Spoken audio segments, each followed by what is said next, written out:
Now let's begin. Marcus Zimmerman watched his daughter's face light up as she tore through the wrapping paper, her small hands moving with the frantic energy only a 7-year-old could muster. The living room of their Westchester home was decorated with pink and gold streamers, and a half-eaten birthday cake sat on the dining table.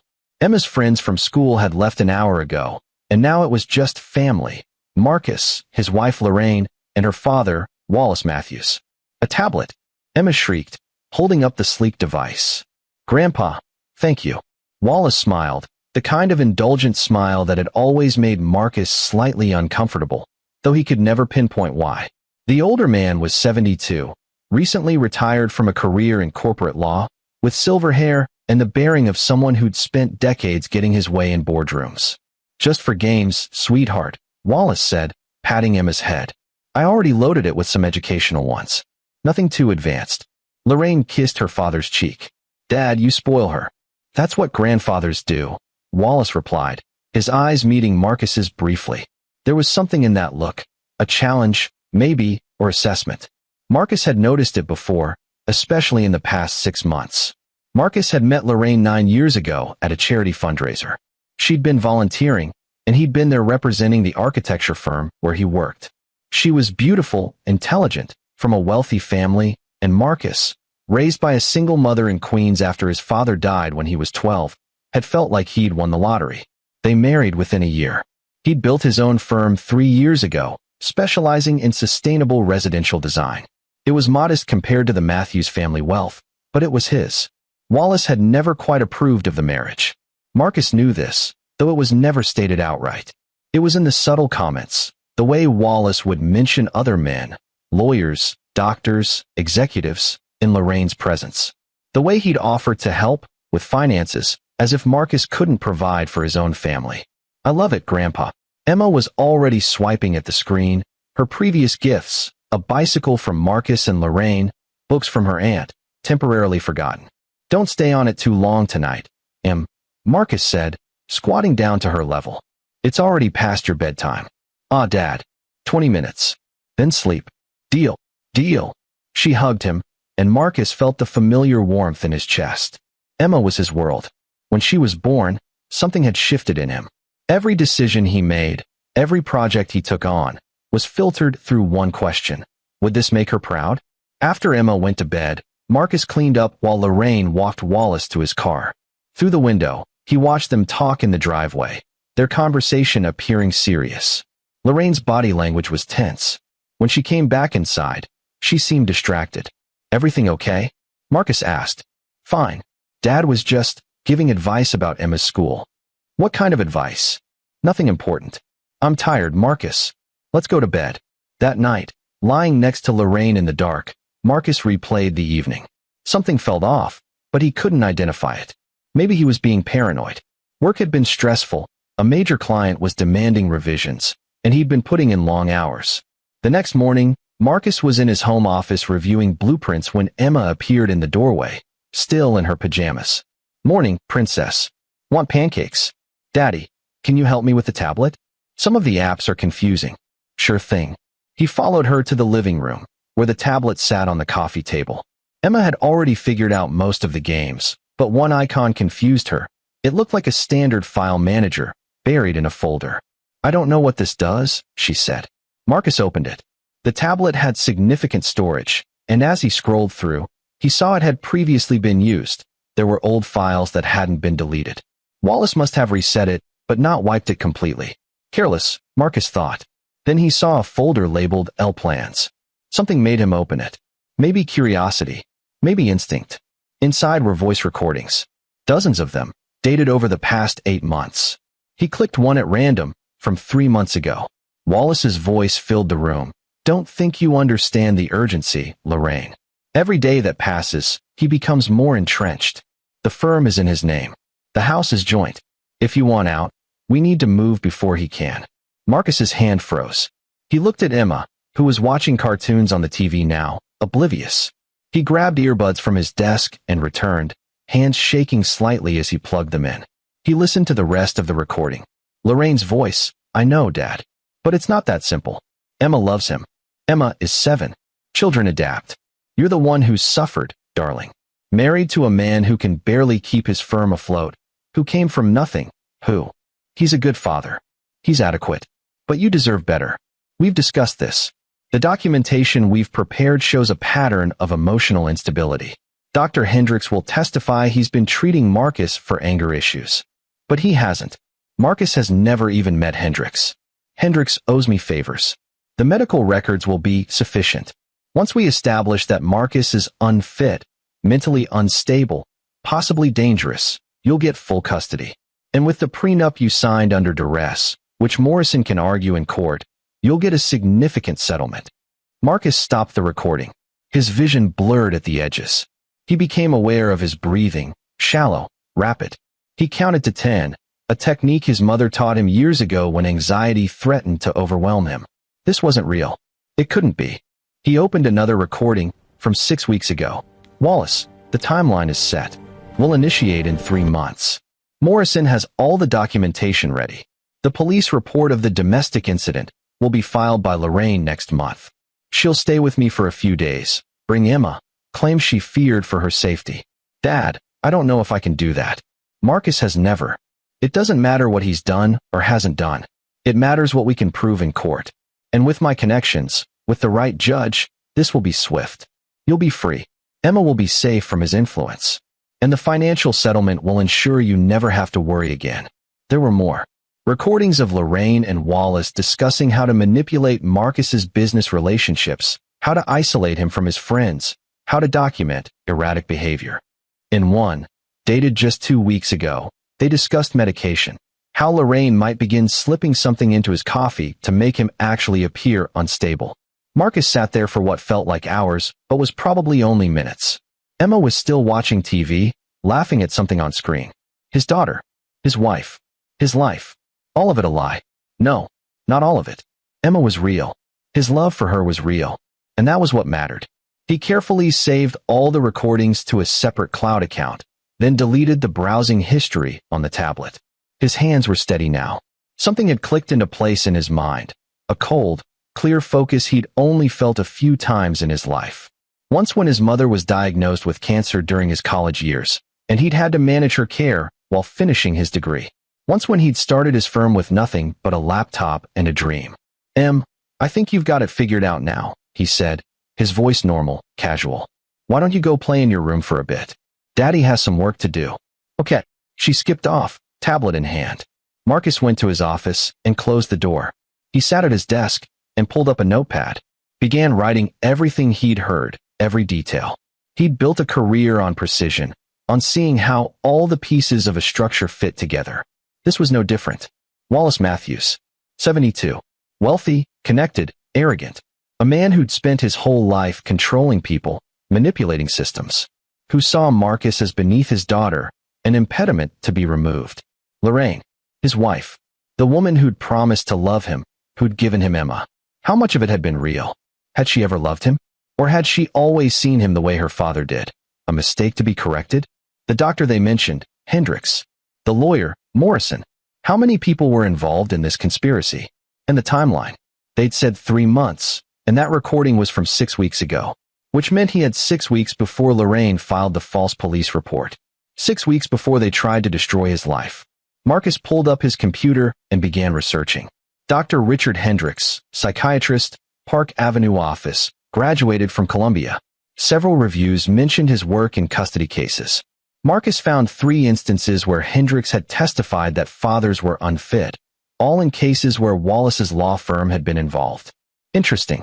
Andrew Morrison, divorce attorney, partner at Morrison & Associates. Ruthless reputation. Expensive. Very expensive. Marcus made more notes. Then he opened his phone and scrolled through his contacts. He stopped at a name, Joel Post. Joel and Marcus had gone to college together. While Marcus went into architecture, Joel had become an investigator, first for the DA's office, now private. They'd stayed friends, met for drinks every few months. Joel owed Marcus a favor from 2 years ago when Marcus had testified as an expert witness in a property case that helped Joel's client. He typed a message, "Need to talk. Urgent. Can you meet tomorrow?" The response came within minutes. 1 p.m., usual place? See you then. Marcus deleted the message thread and sat back in his chair. Through the door, he could hear Lorraine moving around downstairs, preparing lunch. His wife, the woman sleeping next to him, eating meals with him, all while plotting his destruction. He thought about confronting her, demanding the truth. But that would be emotional, reactive. That would be what they'd expect from the unstable Marcus they were trying to create. No, Marcus had built a successful firm by being methodical, by planning, by seeing 10 steps ahead. This situation required the same approach. His phone buzzed. A text from Lorraine, "Lunch is ready." He stood, checked his reflection in the window. He looked normal, calm. "Good. Coming," he called out. At lunch, Emma chattered about the tablet games while Lorraine pushed salad around her plate. Marcus ate his sandwich, asked appropriate questions, smiled at his daughter's enthusiasm. "You're quiet," Lorraine said. "Just thinking about the Henderson project. They want changes to the roof design. Work is going well, though." Was there an edge to her voice? A hope that it wasn't. "Very well. Just closed another contract yesterday. The Riverside development." He watched her face. A flicker of something, annoyance? Disappointment? "That's great," she said. After lunch, Lorraine mentioned she was going to her father's house for the afternoon. He needed help organizing some old files from his office. She'd take Emma, give Marcus time to work. "Sure," Marcus said. "I could use the quiet." He watched them drive away, Emma waving from the back seat. Then he returned to his office. The recordings had more details. Lorraine discussing how she'd always felt trapped in the marriage, how her father had warned her about Marcus from the beginning, how marrying him had been an act of rebellion she now regretted. Wallace reassuring her that they'd fix it, that she'd be free soon, that Emma would be raised properly, with the right education, the right social circle, away from Marcus's lower-class influence. One recording made Marcus's jaw clench. Lorraine, laughing, "Sometimes I think about just leaving, taking Emma and going." "Wallace, you can't. Not without the legal framework." He'd fight for custody, and despite everything, he's been a present father. The courts might side with him. "No, we do this correctly. We document, we build the case, we make him look unstable. Then you're not abandoning your daughter. You're protecting her from him." Marcus saved everything, backed it up in 3 separate locations. Then he pulled up his financial records. The house was in both names, but he'd made the down payment, money from his mother's life insurance after she passed 5 years ago. The firm was solely his. His savings were separate, though they had a joint account for household expenses. He'd been smart about some things, at least. The prenup Lorraine mentioned. He remembered signing it, but it had been straightforward. His firm and personal assets remained his in case of divorce. Wallace had pushed for it, actually, claiming he wanted to protect Lorraine's family money from Marcus. The irony wasn't lost on him now. The rest of the afternoon, Marcus worked on a plan. Not revenge, not yet. First, protection. Then, once Emma was safe, once his life was secure, he'd consider what came next. By the time Lorraine and Emma returned that evening, Marcus had 4 pages of notes, 6 calls scheduled for the next week, and a clear first move. "How was Grandpa's?" he asked Emma as she hugged him. "Good. He let me organize his desk. I'm a very good organizer, Daddy." "You are, Princess. The very best." That night, after Emma was asleep, Marcus lay next to Lorraine in the dark. She was on her phone, scrolling through something, probably texting her father, planning his destruction. "Marcus." "Yeah. Do you ever think about the future? Where we'll be in 5 years, 10 years?" It was a loaded question. He could feel it. "Sometimes." "What?" "Just wondering. If you're happy. With everything. I have Emma. I have my work. What else would I need?" He didn't mention her. The omission hung in the air. "Right," she said quietly. "Good night." "Good night." He waited until her breathing became deep and regular. Then he carefully got out of bed and went to his office. He had 6 weeks to save his life, and he'd need every day of them. The coffee shop where Marcus met Joel Post was a small place in downtown White Plains, far enough from home that he wouldn't run into anyone he knew. Joel was already there, seated in the back corner, looking exactly as he had in college, shaggy brown hair, sharp eyes that missed nothing, wearing a leather jacket despite the May warmth. "You look like hell," Joel said as Marcus sat down. "Bad week." The text made it sound urgent. "What's going on?" Marcus pulled out his phone, opened the cloud folder, and handed Joel an earbud. "Listen to the first 3 recordings. Then we'll talk." Joel's expression changed as he listened. By the third recording, his jaw was tight. Marcus, this is. I know what it is. When did you find these? 2 days ago. My daughter showed me something on a tablet my father-in-law gave her. He didn't wipe it properly. Joel let out a low whistle. This is attempted fraud, conspiracy, potentially criminal, depending on how they file the false report. But courts don't like men, especially in custody cases. Even with evidence, there's no guarantee I'd win. Right? And if they have a judge in their pocket, which sounds likely given the recordings, you're fighting uphill. Joel leaned back. What do you want to do? First, protect Emma. Make sure that no matter what happens, she stays with me, or at minimum, isn't solely with them. Smart. Second, make sure they can't destroy me financially or professionally. And third, Marcus met his friend's eyes. Make them pay. Joel nodded slowly. Okay, let's start with protection. You need your own attorney, but not someone who'll tip them off. I know someone, Corey Lawrence. Former prosecutor, now does family law. He's discreet and doesn't scare easy. Can you set up a meeting? Today? This afternoon if he's free. Joel pulled out his phone. What else? The doctor, Hendricks. The attorney, Morrison. I want to know everything about them. Finances, cases, connections to Wallace. I'll dig. What about your wife? Marcus paused. What about her? You said protect Emma. But Lorraine is still her mother. If you destroy Lorraine completely, that hurts Emma too. It was a good point. One Marcus had been wrestling with for 2 days. I don't want to destroy Lorraine, Marcus said carefully. I want to stop her from destroying me. There's a difference. Is there? Because from where I'm sitting, she's as guilty as her father. She's being manipulated. The recordings, you heard them. Wallace is driving this. She's not fighting him very hard. No, she's not. Marcus rubbed his face. Look, I need time to think about that part. Right now, I need to ensure they can't execute their plan. Okay, I'll start with Hendricks and Morrison. Financial records, past cases, any dirt we can find. What's your timeline? Based on the recordings, they're planning to file the false police report in about 5.5 weeks. That's when this goes public. So we have 5 weeks to prepare. Right. Joel made notes on his phone. One more thing. You're going to have to act normal at home. Can you do that? Marcus thought about the past 2 days. Breakfast with Lorraine and Emma. Dinner. Bedtime routines. All while knowing what he knew. I can do it.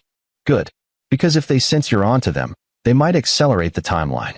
Or get more vicious. Understood. They finished their coffee, and Joel promised updates within 24 hours. Marcus drove home, mind racing. He had Corey Lawrence's number now. A meeting scheduled for tomorrow morning at 9 a.m. When he got home, Emma was in the backyard on her new bicycle, Lorraine watching from the patio. How was your meeting? Lorraine asked. Good. Client wants to move forward with the Riverside project. You had a client meeting on a Saturday? They're only free on weekends. She nodded, but there was suspicion in her eyes. Or maybe he was imagining it.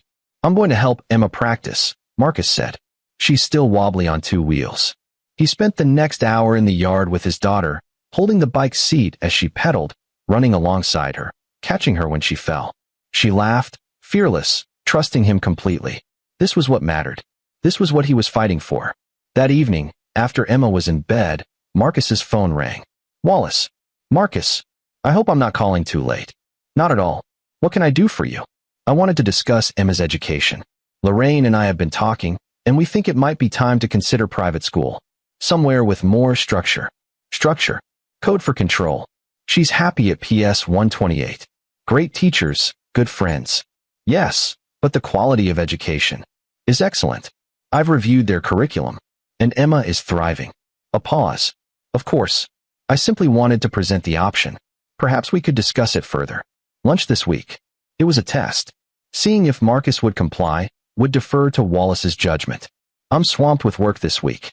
Maybe next month. Another pause. Longer this time. Certainly. We'll talk soon. The call ended. Marcus knew that conversation would be reported back to Lorraine, analyzed, added to their mental list of Marcus's difficult behavior. Let them think he was being stubborn. Let them think they were still in control. He had other plans. Corey Lawrence's office was in a discreet building in Scarsdale, the kind of place where high-net-worth individuals handled sensitive matters away from prying eyes. Corey himself was in his mid-40s, with the calm demeanor of someone who'd seen every variation of human dysfunction. Joel sent me the preliminary information. Corey said after Marcus sat down. This is elaborate. Can they actually pull it off?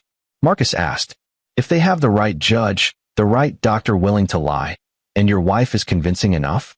Yes, absolutely.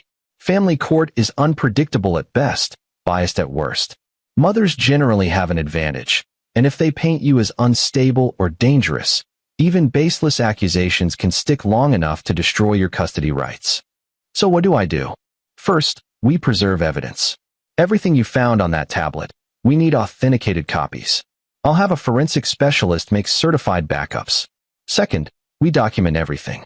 From this moment forward, you keep a journal. Every interaction with your wife, her father, anyone connected to this. Dates, times, what was said. Third, we build our own case. Our own case. We show you're a stable, involved father. We gather evidence of your good character, your financial stability, your relationship with Emma. Letters from her teachers, doctors, friends. We create a record that contradicts whatever narrative they're building. Marcus nodded. What about going on offense? You mean exposing their plot? Yes. Corey leaned back in his chair. That's tricky. If you confront them now, they'll deny everything. The recordings might not be admissible. They could argue they're taken out of context, or that they were speaking hypothetically. And if you show your hand too early, they'll destroy evidence and accelerate their timeline. So I wait. You wait. You document. You prepare. And when they make their move, when Lorraine files that false police report, then we destroy them. We present the recordings, we show premeditation, we reveal the conspiracy. At that point, it's not he said she said. It's proof of fraud. And Emma stays with me. If we play this right, yes. Not only does Emma stay with you, but Lorraine's credibility is shredded. Possibly her relationship with Emma too, once your daughter is old enough to understand what her mother tried to do. That thought should have brought Marcus satisfaction. Instead, it just made him sad. Emma loved her mother. How would this affect her? I know what you're thinking, Corey said. You're worried about the impact on your daughter. That's natural. But Marcus, consider the alternative. If they succeed, Emma grows up believing you're unstable, dangerous, unfit. She grows up under Wallace's influence, shaped by his values. Is that better? No. Then we fight. And we fight smart. Marcus left with a plan. Daily journal entries. Character references. Financial documentation. And most importantly, a strategy for when, not if, Lorraine made her move. Joel called that afternoon with preliminary information on Hendricks and Morrison. Hendricks is interesting, Joel said. 6 figures in debt from a gambling problem. 3 mortgages on a house he can't afford. He's been involved in 8 custody cases in the past 2 years, all of them referred by Wallace's former firm. And in every case, he testified against the father. So he's bought. Looks like it. Morrison is cleaner on the surface, but I found connections to 3 shell companies that trace back to Wallace. I think Wallace has been funneling him money for years. Can we prove it? Give me 2 weeks. But Marcus, this gets complicated. If we expose Hendricks and Morrison, we expose a lot of other people. Judges who took their testimony. Lawyers who worked with them. This could be bigger than just your case. I don't care about bigger. I care about Emma. I know. Just be prepared. When this breaks, it's going to make waves. That evening, Marcus sat at dinner with Lorraine and Emma, listening to his daughter talk about school, watching his wife smile and nod and play the role of loving mother. She was good at it. He'd give her that. Marcus, my father mentioned you turned down his lunch invitation, Lorraine said after Emma left the table. I have a deadline on the Riverside project. You always have a deadline. Maybe you should make time. Family is important. I agree. That's why I'm here every night for dinner instead of working late. Her lips thinned. That's not what I meant. What did you mean? Nothing. Forget it. But she wouldn't forget it. It would become another mark against him. Refusing to engage with family. Prioritizing work over relationships. All carefully documented for the case they were building. Marcus excused himself and went to his office. He pulled out the journal Corey had given him and made his first entry. May 15th, 7:45 p.m. Lorraine asked about lunch with Wallace. I declined due to work. She seemed annoyed. Earlier today, Emma's teacher, Grace French, called to compliment Emma's recent improvement in reading. Emma is happy, well-adjusted, thriving. No signs of distress from home environment. He continued writing, documenting the day, the week, everything that contradicted the image of an unstable father. His phone buzzed. A text from an unknown number. "This is Corey. Forensic specialist will contact you tomorrow to get the tablet. Don't delete anything. And Marcus, stay strong." Marcus allowed himself a small smile. For the first time since finding those recordings, he felt like he wasn't alone in this fight. 3 weeks passed. Marcus settled into a routine: work during the day, family time in the evening, evidence gathering at night. He met with Joel twice more, reviewed Corey's documentation, prepared character references. Emma's second-grade teacher, Grace French, agreed to write a letter describing Marcus's involvement in Emma's education. His business partner, Philip Reed, documented Marcus's professional stability and character. Even Emma's pediatrician, Dr. Tara Pratt, provided a statement about Emma's well-being and Marcus's attentive parenting.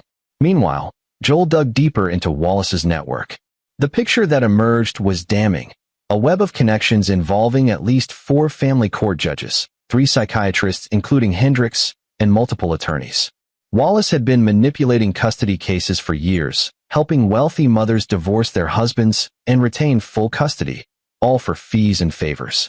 "This isn't just about you," Joel said during their third meeting.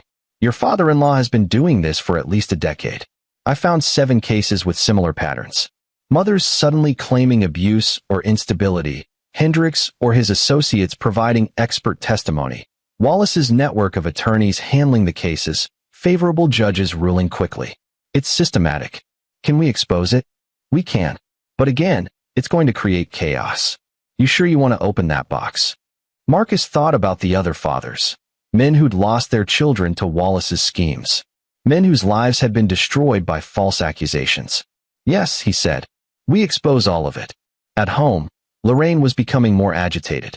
Small arguments became frequent, about Emma's schedule, about money, about Marcus's work hours. He documented everything, stayed calm, refused to escalate. He knew what she was doing, creating a pattern of conflict, building a narrative of a troubled marriage. One evening, Wallace came for dinner. Emma was excited to see her grandfather, but Marcus noticed Lorraine's tension. They were getting close to the timeline. "Marcus," Wallace said over dessert, "I've been thinking about your firm. The Riverside project, that's ambitious. Are you sure you're not overextending? The project is well-funded and on schedule. Still, expanding too quickly can be risky. If you'd like, I could review your business plan. Offer some advice. I have advisors. But thank you. Of course. I only want to help. Your family." The word felt like acid. Family.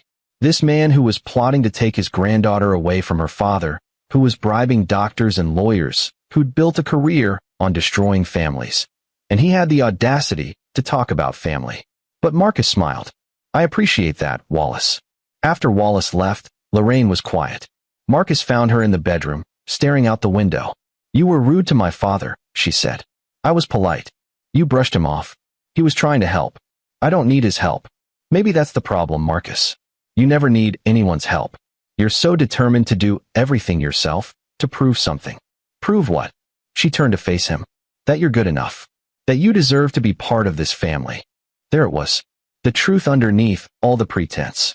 "I don't need to prove anything to Wallace. Or to you. That's exactly what I'm talking about. This arrogance, this..." She stopped herself. "I'm going to bed."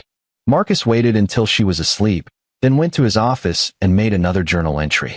The arguments were escalating. The timeline was approaching. 3 days later, Joel called with an update. "I found something. Morrison's shell company made a payment to Judge Katrina Boone last month. $50,000, disguised as a consulting fee. Boone is a family court judge, right? Right. And she's presided over 3 of Wallace's cases in the past 2 years. All resulted in fathers losing custody. So she's the judge they're planning to use. Most likely. But Marcus, this is federal corruption territory. If we expose this..." "I know. Bigger than my case. I get it. I just want you to be sure. Because once we go down this road, there's no going back." Marcus thought about Emma. About the other children caught in Wallace's schemes. About the fathers who'd lost everything. "I'm sure." "Okay. Then we prepare. Corey thinks they'll make their move within 2 weeks based on the timeline in the recordings.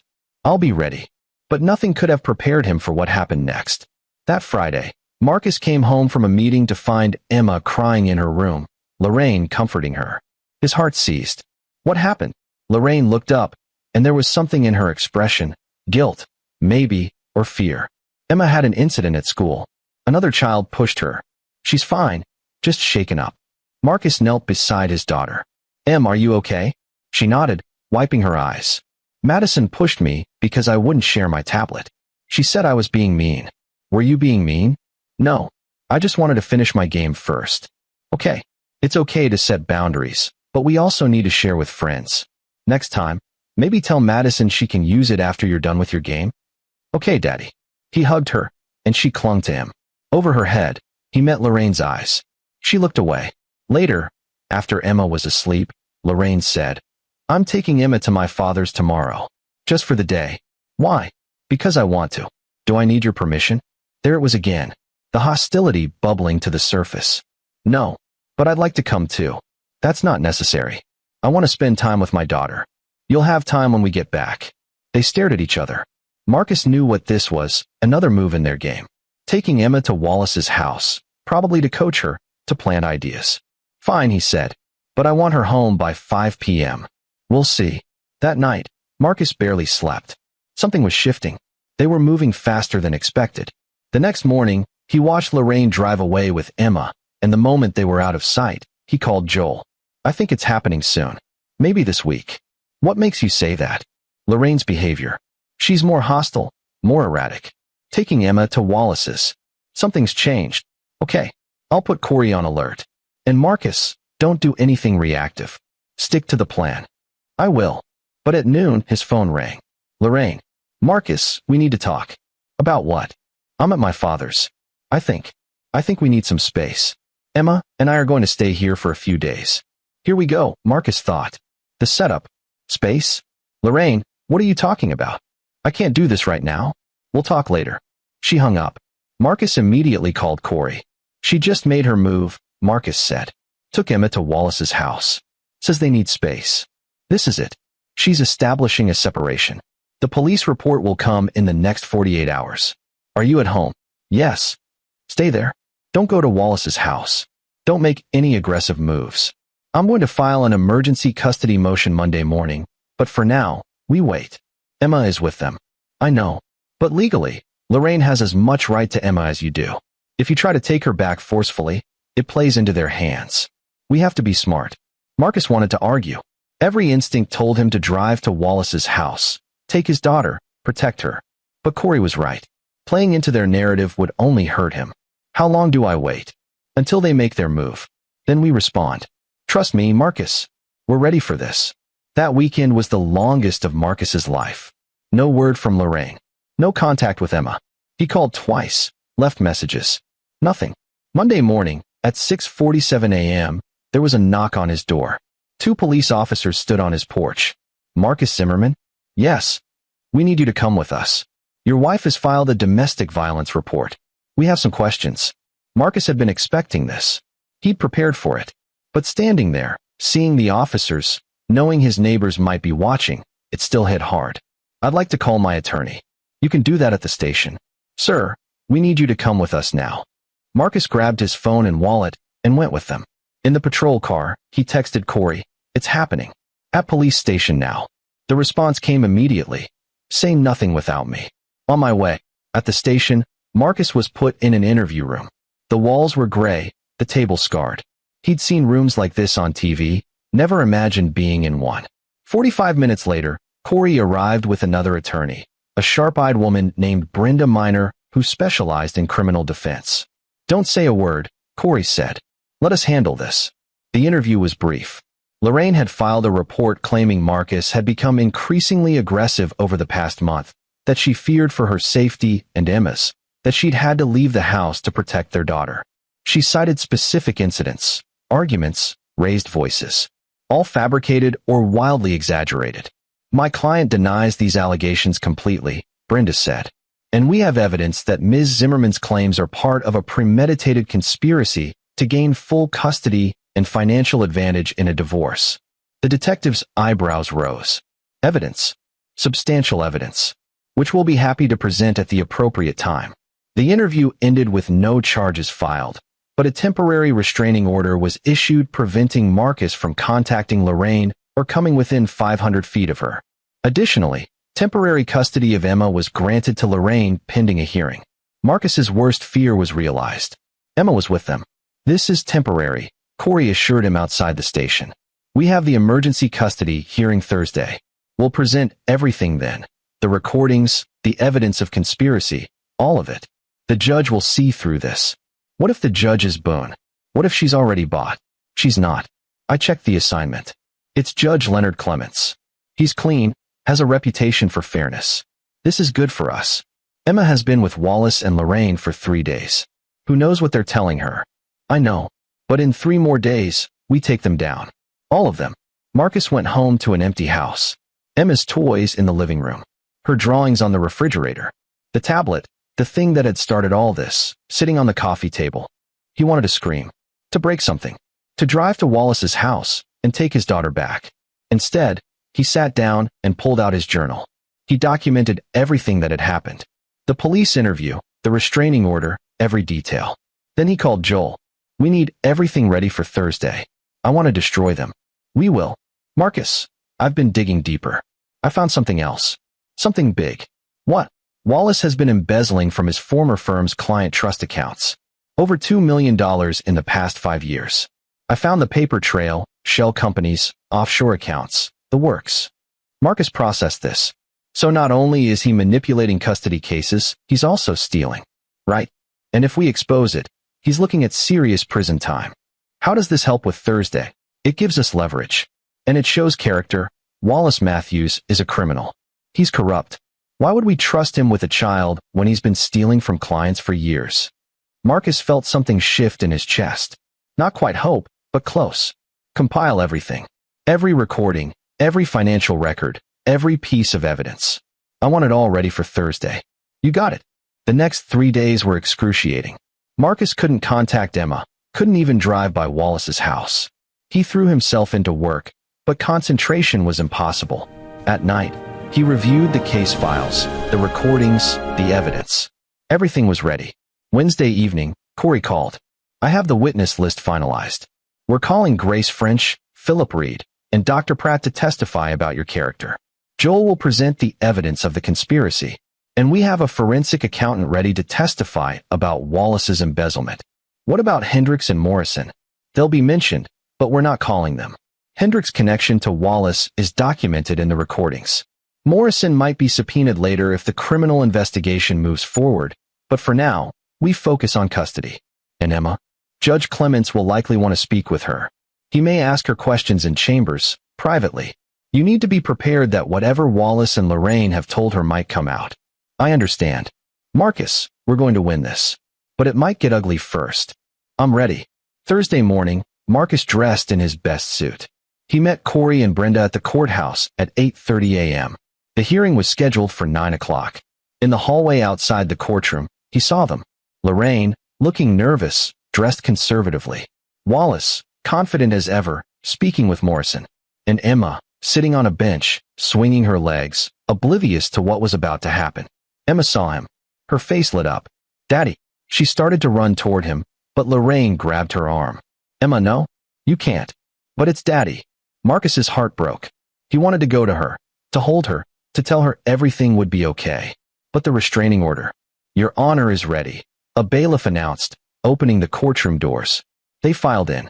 Marcus sat with his attorneys on one side, Lorraine and Wallace with Morrison on the other. Emma was taken to a separate room with a court-appointed child advocate.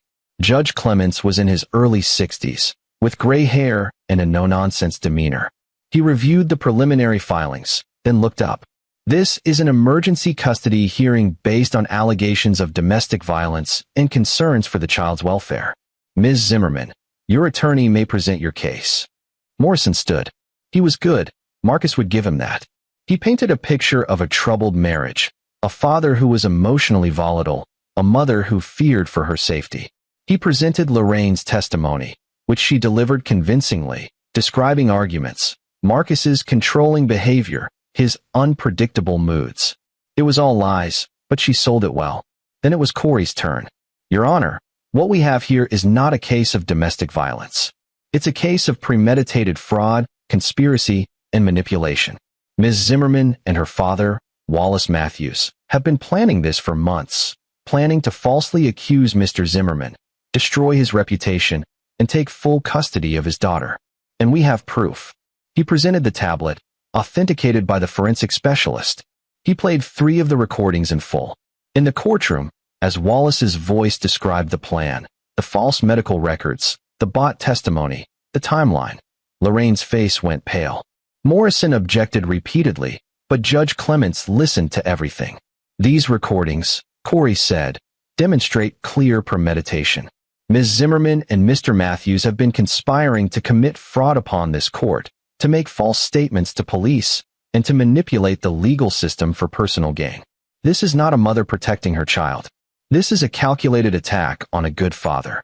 Then came the character witnesses. Grace French testified that Marcus was one of the most involved parents at the school, that Emma was thriving, that she'd never seen any signs of instability. Philip Reed described Marcus as reliable, honest, and dedicated. Dr. Pratt confirmed that Emma was healthy, well-adjusted, and showed no signs of abuse or distress. Finally, Joel presented the evidence on Wallace, the shell companies, the payments to Hendricks and Morrison, the connections to Judge Boone, and the embezzlement. Wallace's face went from confident to shocked to furious. Morrison tried to object, claiming irrelevance, but Judge Clements cut him off. This speaks to Mr. Matthews' character, which is relevant given his influence on Ms. Zimmerman and his current custody of the child. Continue. By the time Corey finished, the case was clear. Lorraine and Wallace hadn't just made false accusations. They'd engaged in a criminal conspiracy involving fraud, bribery, and embezzlement. Judge Clements called a recess. When they returned 30 minutes later, he had Emma with him. She looked confused, a little scared.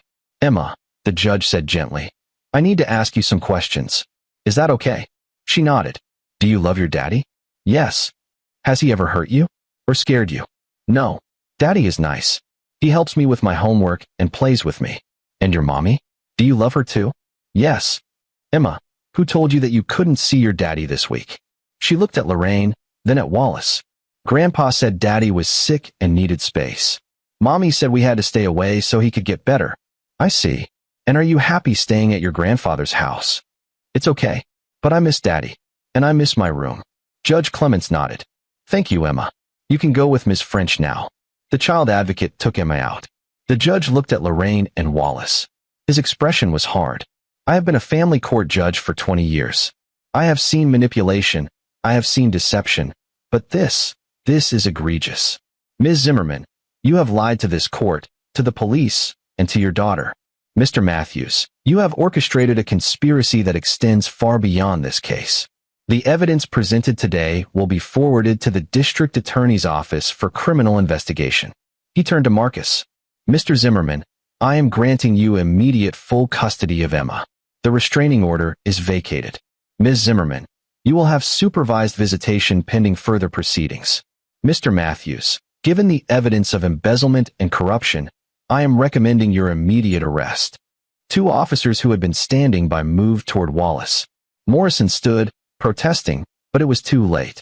Wallace's face was red with rage. "You can't do this. I have connections, I have." "You have nothing," Judge Clements said. "Bailiff, remove Mr. Matthews from my courtroom." As Wallace was led away in handcuffs, Lorraine broke down, sobbing. Marcus felt no satisfaction, only exhaustion. Emma was brought back in. She ran to Marcus, and he caught her, held her tight. "Daddy, what's happening?" "You're coming home, princess. You're coming home." The aftermath took weeks to unfold. Wallace was formally arrested and charged with embezzlement, fraud, and conspiracy. The investigation expanded to include Hendricks, Morrison, and Judge Boone. Hendricks lost his license. Morrison was disbarred. Boone resigned and faced criminal charges. The other cases Wallace had manipulated were reopened. 7 fathers who'd lost custody began the process of getting their children back. Lorraine pled guilty to conspiracy and fraud, receiving probation in exchange for testimony against her father. Marcus filed for divorce, which was finalized 3 months later. Lorraine retained supervised visitation with Emma once a week at a neutral location. Emma adjusted better than Marcus expected. She asked questions: why Grandpa was in jail, why mommy couldn't live with them anymore, and Marcus answered honestly, but age-appropriately. Emma was resilient. She started therapy to process everything, and gradually returned to being the happy, carefree child she'd been before. One evening, 6 months after the hearing, Marcus sat on the porch watching Emma play in the yard. She was on her bicycle, the one she'd gotten for her birthday, riding confidently now without training wheels. Joel stopped by with a six-pack of beer. They sat in silence for a while, watching Emma. "You okay?" Joel asked. "Getting there. Wallace's trial starts next month." "I know. I'm testifying. You going to be ready for that?" "Yes." Joel nodded. "You did good, Marcus. You protected your kid. That's what matters." "I know. I just wish." He trailed off. "Wish what?" "I wish Emma hadn't had to go through this. That she hadn't had to see her grandfather arrested, her mother's lies exposed. She's tough. Like her dad." Marcus smiled. "Yeah, she is." Emma rode over, skidding to a stop in front of them. "Daddy, watch this." She rode in a circle, hands off the handlebars, grinning. "That's amazing, Em." "I know. I'm the best bike rider ever." After she rode off again, Joel said, "She's going to be okay. And so are you." Marcus believed him. The trial came and went. Wallace was convicted on all counts and sentenced to 12 years in prison. Hendricks received 5 years. Morrison was disbarred and fined heavily. Judge Boone pled guilty and received probation, but was permanently barred from practicing law. The case made headlines locally, then nationally. Family court corruption scandal, read one. Father exposes conspiracy to steal his daughter, read another. Marcus gave one interview to a reporter who'd been following the case and made one statement. "I did what any parent would do to protect their child. The system failed, but we proved it could be held accountable." A year after the hearing, Marcus's firm had grown. The publicity, oddly enough, had brought him clients, people who respected what he'd done, who wanted to work with someone they saw as principled. Emma was thriving. She still saw Lorraine weekly, and their relationship was slowly rebuilding, though it would never be what it was. Lorraine had apologized to Emma, in age-appropriate terms, and was working to earn back trust. One night, putting Emma to bed, she said, "Daddy, can I ask you something?" "Always, princess." "Why did Grandpa and Mommy try to take me away from you?" It was a question he'd been expecting, but still dreaded. Sometimes people make very bad choices because they want something they shouldn't have. Your grandpa wanted control, and your mommy, she let him influence her decisions. But they were wrong, and they paid for being wrong. Do you hate them? "I don't hate your mommy. I'm sad about what she did, but I know she still loves you. Your grandpa, I feel sorry for him. He let greed and pride destroy his life." Emma was quiet for a moment.